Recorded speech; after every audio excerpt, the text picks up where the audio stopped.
He'd always been the skeptical type, never one to believe in ghosts or curses. That's why when his friends dared him to spend a night in the abandoned house at the end of Elm Street, he laughed it off. The house, overgrown with weeds and cloaked in darkness, was rumored to be haunted by the spirits of a family who had vanished without a trace years ago. But to Mike, it was just another challenge to prove his bravery. The night was still as he stepped inside, a flashlight in hand. The air was stale, thick with dust, and the floorboards groaned under his weight. Cobwebs clung to the corners of the room, and the windows were cracked, letting in thin slivers of moonlight.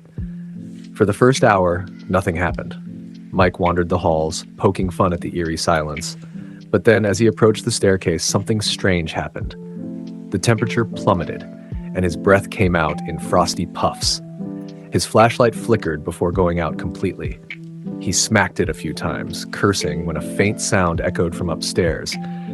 A dragging sound, like something heavy being pulled across the floor. Mike's heart pounded in his chest, but he wasn't about to back down. He made his way up the stairs, one step at a time, the creaking getting louder with each move. The dragging noise continued, growing closer. At the top of the stairs, a single door stood ajar, leading to what must have been a bedroom. Inside, the dim light from the moon revealed a figure, a man hunched over, dragging a large sack across the floor. The sack writhed as if something or someone was inside. Mike's stomach twisted.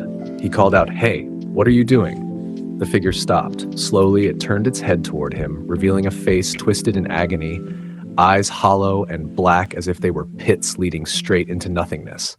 The mouth moved, but no sound came out. Mike stumbled backward, tripping over his own feet as the figure began to shuffle toward him, dragging the sack behind. Panicking, Mike bolted down the stairs, but every step felt heavier than the last, like invisible hands were pulling him back. The dragging sound was right behind him now. He could hear the faint whisper of breath on his neck, and the cold intensified, seeping into his bones. Just as he reached the front door, something grabbed his ankle. He screamed, falling forward, his hand inches from the door handle. He turned to see the twisted figure crawling after him, its fingers like ice, pulling him back. The sack was open now, and from within it, a pale hand reached out, its fingers grasping at the air, searching for him. Mike kicked wildly, breaking free and throwing himself through the door. He tumbled into the front yard, gasping for breath. When he looked back, the house was silent and still. The front door closed as if nothing had happened.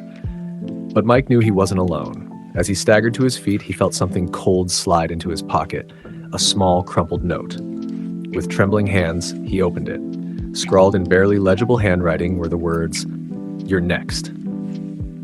The dragging sound started again, echoing faintly from the depths of the house.